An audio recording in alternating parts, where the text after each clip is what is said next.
You are listening to the B2B Marketing Mindset with Pete Monfrey and Bill Lowell.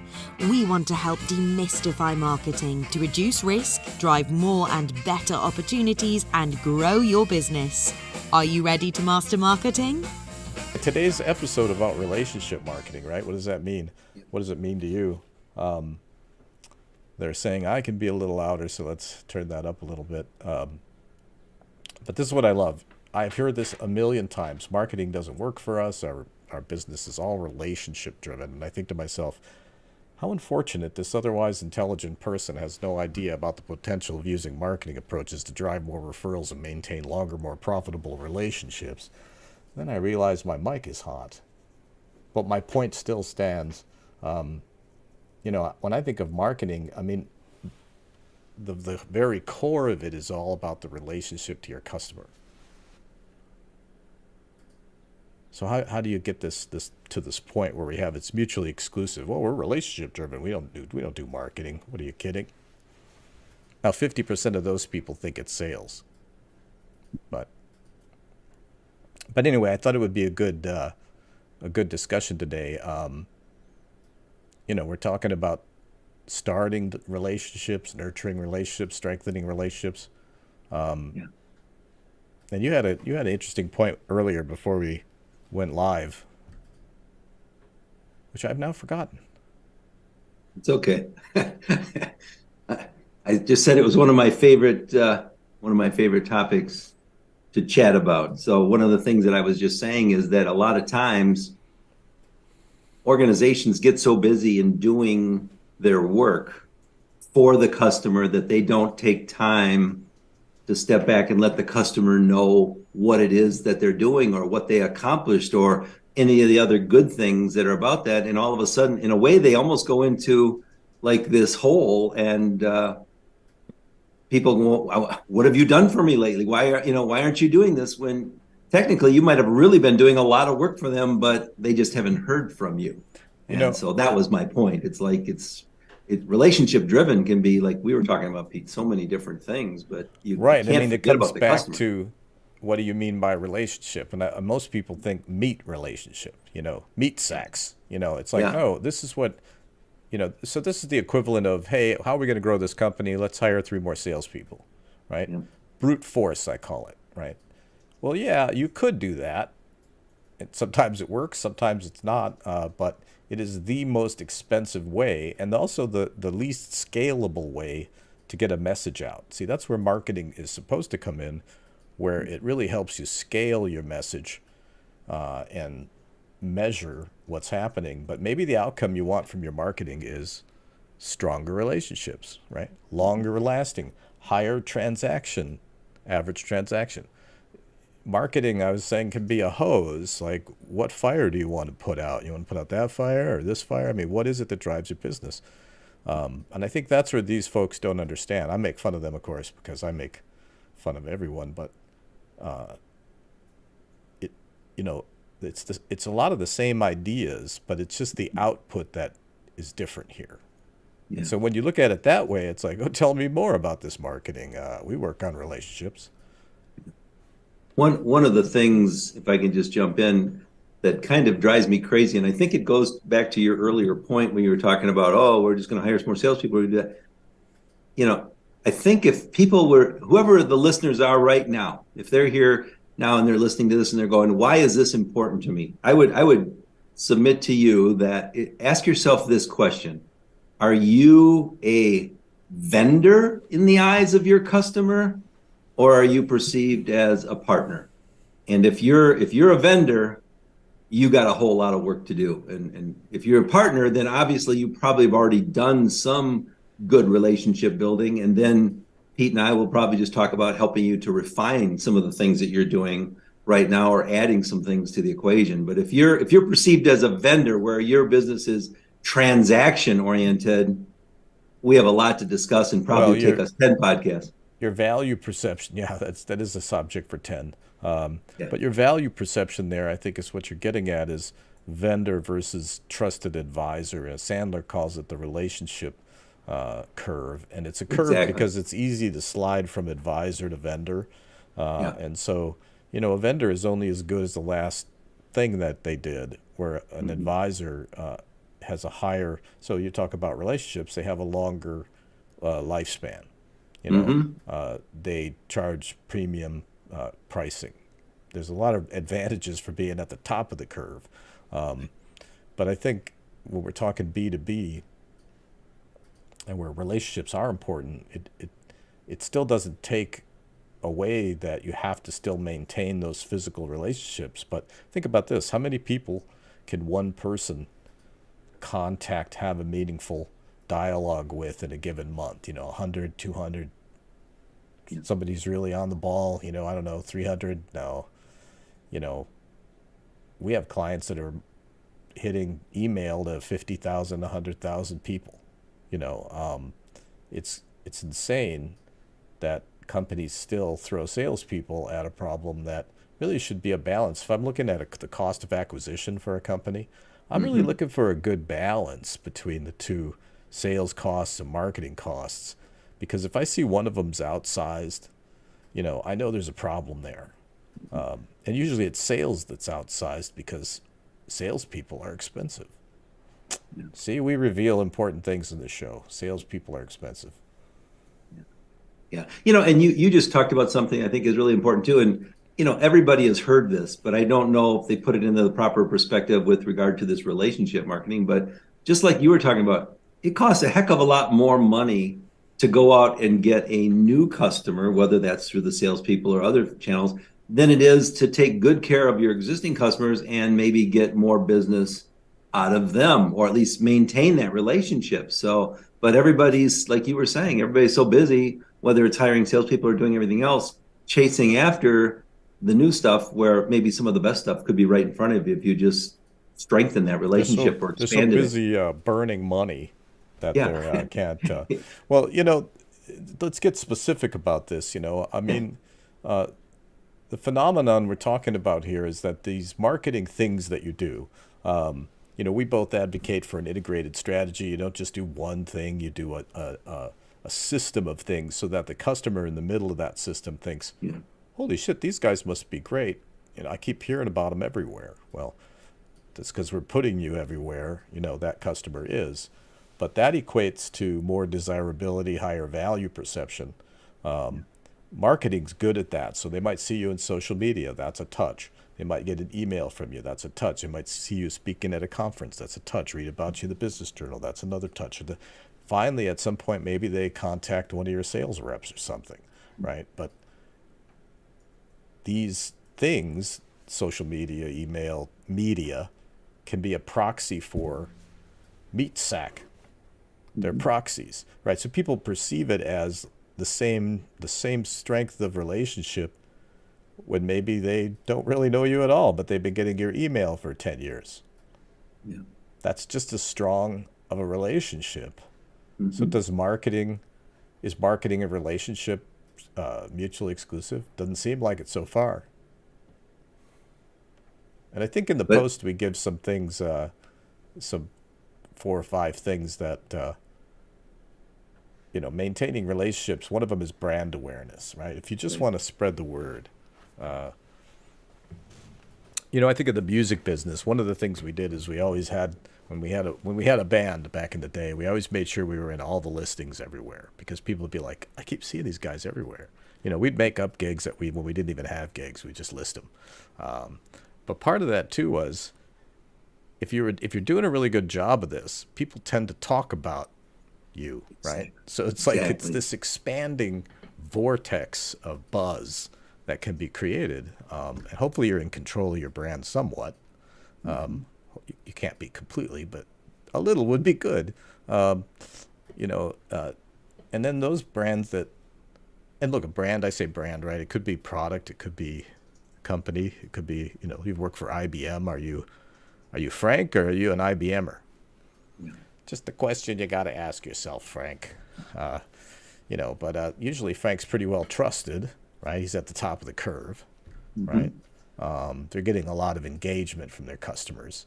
And all of this is a competitive advantage, I think. And so it's like, I guess why I wanted to start off with this idea that, and I made fun of it, but it's true that I do hear it a lot that, look, we're all relationship, right? We don't, marketing, we don't got to do, part of it I think is ego. Like, we don't have to tell people about ourselves. Right. But you had a few other things, I mean, you have deep experience in this area in terms of creating the types of programs that build trust. Well, so take it away.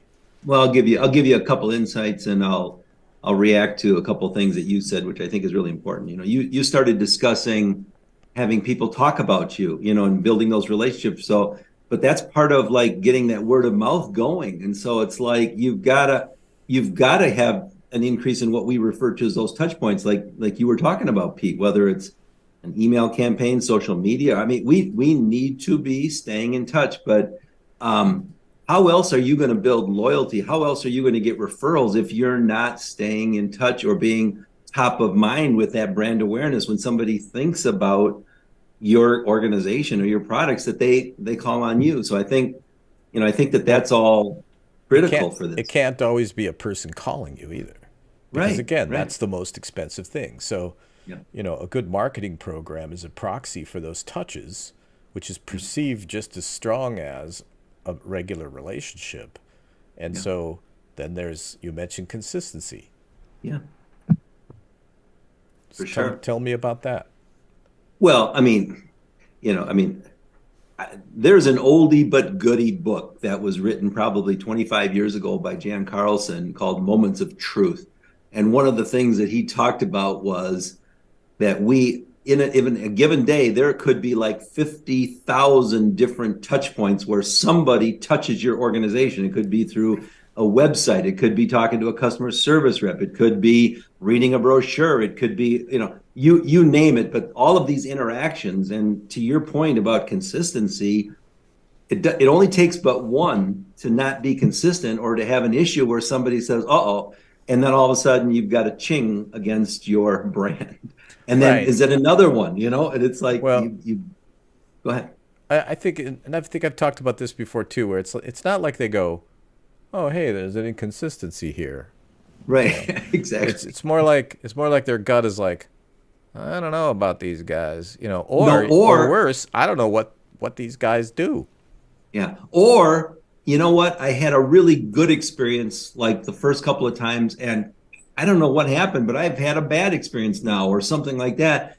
And it sets up red flags, which is not what you want to do when you're building a strong relationship. So one of the other things though that I think is so important, Pete, and you've talked about this, and I'm going to feed this to you, but people at different levels in their business or where they're at different stages of utilizing your product probably need different types of communication. And so maybe somebody just learning about you or starting out might do some things, but like we get a lot of our customers sometimes, or prospects, I should say, where they say, oh, we're just too busy. We don't, like you said, we don't need marketing. We don't need to do anything. We are swamped. And I always say, you know what? You still need to do, then you might want to increase your touch points and stay in touch with those customers because you're probably too busy to stay in touch with them, aren't you?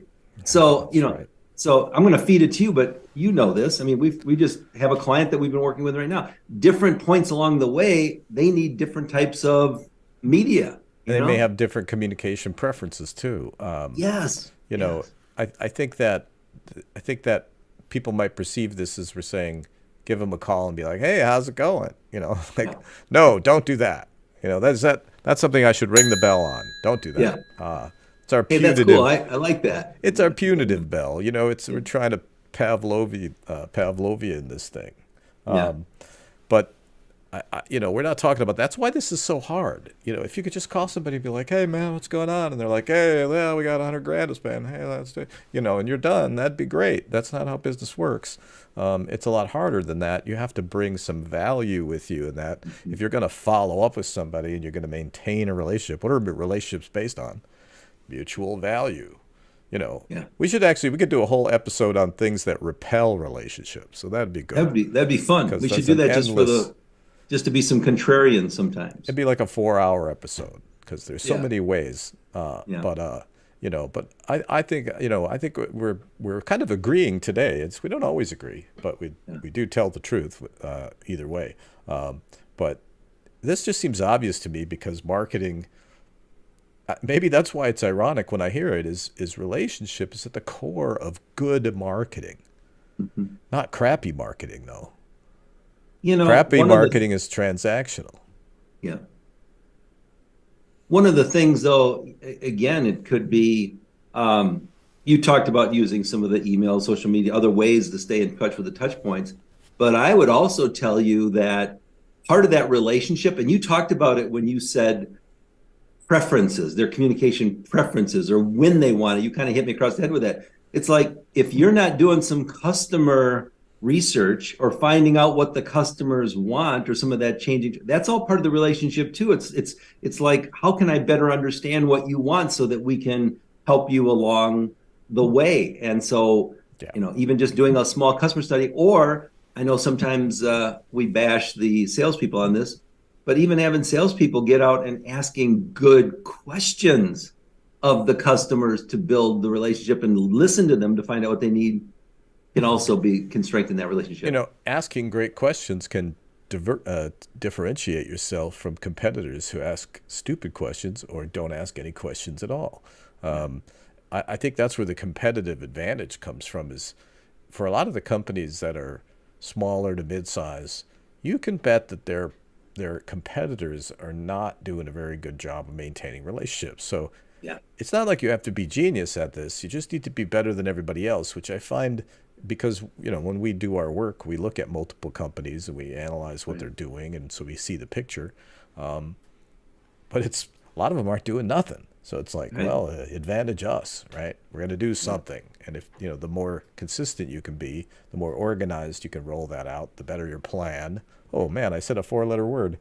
Plan. That should have a bell. I'll be saying that stuff. But marketing's all about relationships, and it's also, I think, the most efficient way to get your message out. You want to make sure you have a good message. I mean, I think that's another thing I run into a lot is people are like, hey, check us out online, but don't go to our website, though. Why? Because it says all the wrong stuff. It's like, again, that's not consistent. What are you talking about? It's like, well, and to give everybody a break, the entire world changed in the last 3 years. So if your marketing hasn't, it's whose fault is that? It's not nobody's fault. It's not your fault. I turn into my grandpa sometimes on the show. Have you noticed it? I'm like, hey, what's going on? So just start spouting off in Italian if I could, but I can barely speak English. But that was a thing we heard a lot. But anyway, I'm just taking us off track. We appreciate. So we do this every week, every Thursday at 11 o'clock on LinkedIn, and it sure has been fun. I wanted to announce this. So we've been doing this now. Bill just joined us. I say us, so I talk about me and guests. People think, what is he, a multiple personality? I think we're going on 9.5 months, 10 months, 9.5 months. It's great. I'm doing this almost every week, except when the power goes out suddenly, which is ridiculous. I said, hey, I think the power's going to go out. And I don't know if it happened this way, but it feels like this. And I'm like, power's out. And I was picturing you. If I would have been a good co-host and worth anything, I might have been able to carry on, but you're like, oh, we don't have a good enough relationship. I don't trust him enough to be able to do that. So we need to be doing more of this social media so that I can get to know you better. Is that what it is? Well, no. You know what it is? The whole infrastructure for this thing resides here on these machines. And it's like once the internet's off, boy, it's done and over. And so people know how we do this. It's not a big secret. We're talking to each other on Zoom. Right, we're using a program called OBS Studio, and puts it together and puts nice graphics on it, and then outputs it to another platform called Restream, and then that outputs it to a whole bunch of platforms. Like if you want to subscribe to us on YouTube, you could do that. Pretty soon we're going to be on Apple Podcasts. We'll have to get that intro ironed out to be on Apple Podcasts. What happened is, and you can't hear this, Bill can't hear this because he's just sitting on Zoom. All of this happens out in the virtual world. Ray Charles is supposed to keep singing when we make the transition, and then we gradually roll him off. But this time I made the transition, and man, it was just me, all me, every day, all me. And that's what I like about this show. So no, it's not. I'm really glad that you're hosting. I think this is a great topic, and I hope we've been a little silly. I think having the power out for a couple of days will do that to you, but hopefully we've given some good points. Yeah, I've got a couple of points I'd like to share, and then maybe I can get your reaction to this. One of the things that I think is really important with regard to the relationship building, and then I want to tell a story if I can before it. Please do. We have all the time in the world. Yeah. No, we do. All the listeners will shy it out, but you and I can talk. Yeah, I get Absolutely. it. We'll just do that. But one of the things that I also wanted to talk about is a lot of times, it doesn't matter if it's a salesperson or an organization. So like when we're doing like a customer study, for example, Pete, we'll ask for people to give us their list or whatever so that we can survey customers or whatever the case is. I have to tell you, 9 out of 10 times that takes longer for them to get their list to us than for us to actually put together the survey, because they haven't done a good job of keeping track of people that are their customer base. Now, they might know their customers, but they don't know all of the different contexts or whatever. And so one of the things I think about keeping a good relationship is having a way to keep those contexts. But the other thing, and I was going to ask you about this to get your reaction. Maintaining your data, you're talking about. What about though, looking at people at different levels, because everybody goes, oh, this is the main person that bought from us. It's the purchasing man, but maybe there's other people that are influencing, or maybe others in the organization that are important to develop relationships with or stay in touch with. And people, I just see it all the time. They just don't pay attention to that. What do you see? I think I know why though. I think it has to do with the way that people use or don't use CRMs, right? This is all like a classification issue. Like how do you not only make sure they get into the system, which would be the CRM, but that they get classified. And there's always been a resistance to CRMs ever since they were rolled out. And I know this because we worked with SAP back in the day when CRMs were relatively new. And one of the biggest problems they had they were asking people to change how they work on a day-to-day basis, which is what is, if you're going to use a CRM, you live out of it, no doubt. And I think that's still a problem. I think adoption is a big problem there. So I think that's part of it. But it still results in the same problem, is that it's hard to get your data together if you're a $20 million company or a $3 million company or I've seen $100 million companies that their data was just a mess. And we're not saying, oh, shame on you. Your data's a mess. Clean your data, mister, or go to your room. No, we're saying that, hey, that makes it really hard to maintain relationships in an inexpensive, efficient way. That's exactly right. So it's like, that's what's so important. Just like what you're saying is like, do we know the right people to stay in touch with and build that relationship? And if you don't have, or if you don't maintain a good list that's ongoing, it's gonna really end up hurting you in the long run. And then the message, what you send them, needs to be really relevant to them, right? I think I did a podcast a few years ago about this, about Russian bride emails and all kinds of manner of supplements that I don't need any of that stuff. What are you sending it to me for? And it's literally their strategy is to send it to everyone. It's like, hey, it's nothing personal, man. We're just terrible at targeting. In fact, I get emails from a client of mine who has somebody he's obviously in a cycle of emails, and they're truly just terrible. And he's just laughing at them. And he's laughing because he's just not a target. Yeah. So poor targeting, again, poor data. Poor data is like a tree trunk that branches off into a million terrible directions. Yeah. But it's hard to do that, and like everything. Yeah. Absolutely. Everything good is hard. I wanted to talk about measurement too. So, cool. There is this perception that, well, how do you measure that? Are we talking about measuring the status of the relationships, or, what's the tracking side of that? That's a great question. Do you want to address that, or do you want me to Well, kind of maybe chime in? no. I'm asking you. I mean, I have a theory. I have, I know how I we've done think it, I but think I think you can, and you and I have worked with each other long enough that um, you're going to comment about the lifetime value of a customer. So I know you're going to address that, you're but gonna. I'll spike the ball on that. Okay. I think you will. I think you will. But yes, you can measure it. I mean, like, okay, I'll just give you like a easy bunny.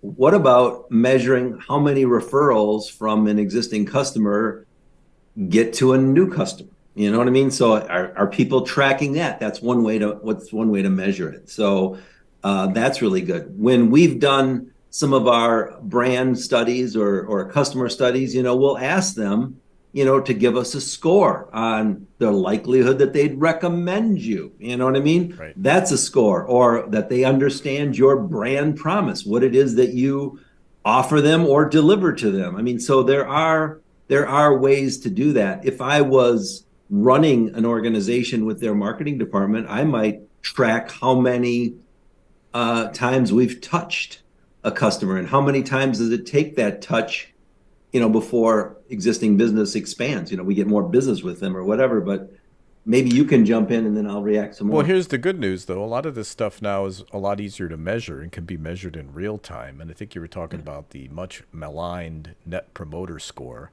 Yes, But yes, asking them and then measuring it. But again, you got to have people that are willing to do it and that are yeah, able to record it. But nowadays, there's a lot of ways. Google has a huge thing coming. G4, they're retiring their old system of doing analytics and moving to a new yeah, one, and it has to yeah, be set up a little bit differently.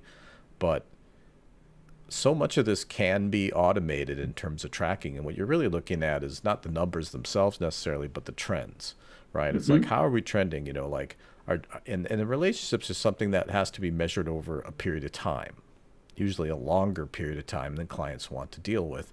But it's like, hey, is their lifetime value? Oh, see, I said it. you Is it, did. I is it getting, I fed that to you. is it getting longer? Yes. I mean, you won't know that, but it's like you will start to see the average lifespan. Or, I mean, if you're tracking stuff, you start to see stuff, but you got to start tracking stuff. Yeah. And so, I mean, all of these are, I think today's moral of the story is that anything good is hard. Yeah. I mean, and you've already talked to me about this a million times too. How many times, if you do send an email or you send something, what's the open rate? What's the response rate? Are people clicking through? I mean, all of that stuff can be measured. Like you said, there's so many good analytics out there now. But Well, we did an episode on this idea, and we should do one again. But are you measuring the right things, or are you measuring the yes. things that are easy to measure? I Yep. mean, if you're an old codger like me, uh, you remember the birth of the internet. I Yeah. mean, I remember Al Gore being in labor and all that, but I was there, Yeah. Yeah. and It was quite a time. Didn't he go through Lamaze class oh, for it that? was I think he yeah, it was did. wild. And I remember as a young, selfly appointed CEO, I said to myself, this internet thing, I think we'll give it a couple years to see if it becomes a Yeah. thing, right? And we Yeah. did that actually, and we jumped in pretty fast. But we have that perspective of being able to see that. And I think once you're able to see the progression of the way the industry latched on to how we measure things, a Yeah. lot of the things we measure at the beginning of the whole internet deal, those were the easiest things to measure, so that's what we measured, right? And I think that there's a lot of questioning of that going on right now. Are we measuring the right inputs for the right outputs, this kind of thing? But that experience is why we exist. We're able to see things in a different way than maybe some of our very highly capable but lesser experienced brethren. And so we like to share that on this program. It's kind of the idea. Why do we do this? Not to just hear ourselves talk. Although you can tell I like to hear myself talk, don't you? I can hear it in these headphones, and I sound amazing. Oh yeah. The crowd's cheering for I you could right listen to now. that. I can hear that crowd Oh, roaring, just so you yeah. know. Listen to Um, myself all day. No, we hope that you get some value from it and that you just learn about marketing a bit and why, not to hire us necessarily, although you probably could if you had enough money, but so that you make better decisions in general about your marketing. Yeah. What let's share just a couple of tips maybe, or like give the audience, Pete, something interesting that they didn't think about or that they should start to consider doing in their business that has something to do with relationship marketing, or something that they're not going to hear from reading an article or a blog post about this, that you've got just kind of based on your experience that will help somebody out? I love that I thought that you were going to give those points, but you actually volunteered me to do it. So I thank can you for share a that. few too if you want. No, But no, I think I got some. I okay, got one, I think. okay, beautiful. I think if you catch yourself saying, "Hey, our business is all relationship based. We don't need to do marketing. What's wrong with you?" Okay, that'd be one. Yeah. That's one bullet point. If you say that, then throw up a red flag on yourself and give Bill a call. I don't know about that. That's my bullet point. Okay, I like that one. You said you have. Give me another one, and I'll try to think of a better one.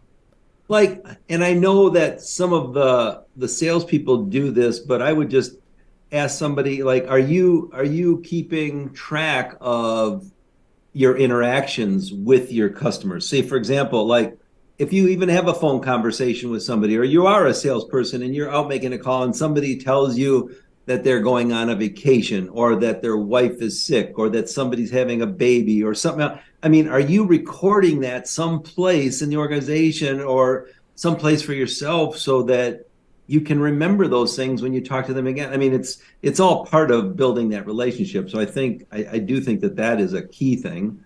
Well, let's say you work for a smaller company, and let's say they subscribe to Salesforce. Really common scenario, right? Yeah. In my opinion, Yeah. Salesforce is a big bloated mess, very complicated. It does have lots of custom fields if you know how to use them. Yeah.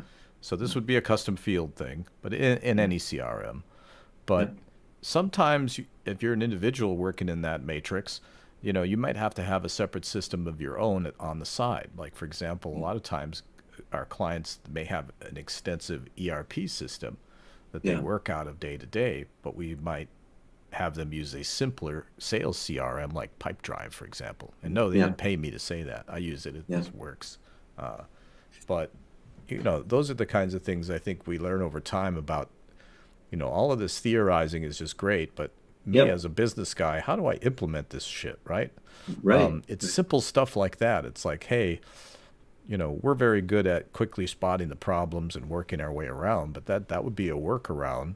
Let's say that you don't have control over the way some people, corporate controls the fields in their ERP, right? There's no place to put the info, right? Well, start a separate system, because exactly. I personally don't like it when people know some personal stuff about me and they're like, "Hey man, happy birthday," which is going to happen a lot to me in the next few days. People that don't know me are going to wish me happy birthday, and I don't think they really care. But it is interesting if you could skillfully drop those things and like, I'm terrible with names. Like, I should write people's wives' names down, or their names too, actually. I can't remember anyone's name. That kind of information I think is really good to have. And there's other things about the status of a project. Sometimes something gets put into a system and it just never gets updated. I mean, it's right. You could have really strong processes and really strong software, but people don't follow the processes. I mean, so I think we talk a lot about sort of idealized ideas of marketing, but really down in the trenches, shit's hard. That's today's theme. Anything good is hard. The other thing that maybe you can comment on, but I've seen everybody talks about like the customer's journey. Like, do you understand the customer's journey? A lot of people look at that customer journey only from where they first hear about the company until they maybe buy something. So it's like, what is the journey for the buying process? They don't ever say that, but that's what they mean. But I think it goes further. So like, it's like the journey is like, what do people need even after maybe they buy something from you or work with you or whatever? And so that's part of that journey too. And I don't think people understand that enough as well. Maybe you can chat about that. Oh, that's interesting. No, I think a whole episode could be dedicated to, the buyer's journey is as much about, I think marketing people put a lot of emphasis on the emotional parts of the buyer's journey and that sort of thing. As a tactician, they might think of in terms of what are the touch points and which, a lot of that discussion comes back to attribution and how we measure our marketing. And so I think that should have its own episode. That'd be a fun one. I'd love that one. But I think the too long didn't read version of it is that the buyer's journey, it probably isn't what you think it is. It has a lot more parts to it. And the thing that put them over the edge might not have been the thing that they discovered you with. They might have seen that email, and then they went to your website. They still didn't click on nothing. Then they met you at a conference, and then they gave you a call.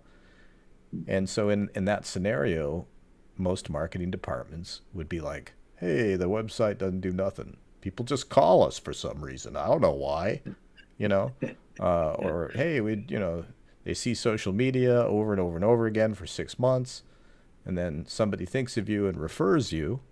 Relationship marketing, right? Why did they think of you? Because you're in their social media feed all day. I'm guilty of it. This episode itself will have a deja vu moment starting right now where we broadcast it again and again. And so that's how it works. But again, we'd say, hey, that podcast, not doing nothing, right? But boy, our phone sure is ringing off the hook, and that's really, I think, the crux of it right there. So, but yeah, that attribution is actually not only a great topic, it's a big problem. People are, it's like, we tried nothing and we're all out of ideas, they're not doing marketing right. They're getting bad results from it because they're not doing it right, or they're doing a little bit at a time, or they're not structuring it, or there's a million ways to get it wrong, but it's like it's a self reinforcing type of situation. You've been listening to the B2B Marketing Mindset with Pete Monfrey and Bill Lowell. Add to the conversation by commenting, sharing, and liking. And don't forget to subscribe and check out the links in the comments. Learn more at b2bmarketingmindset.com.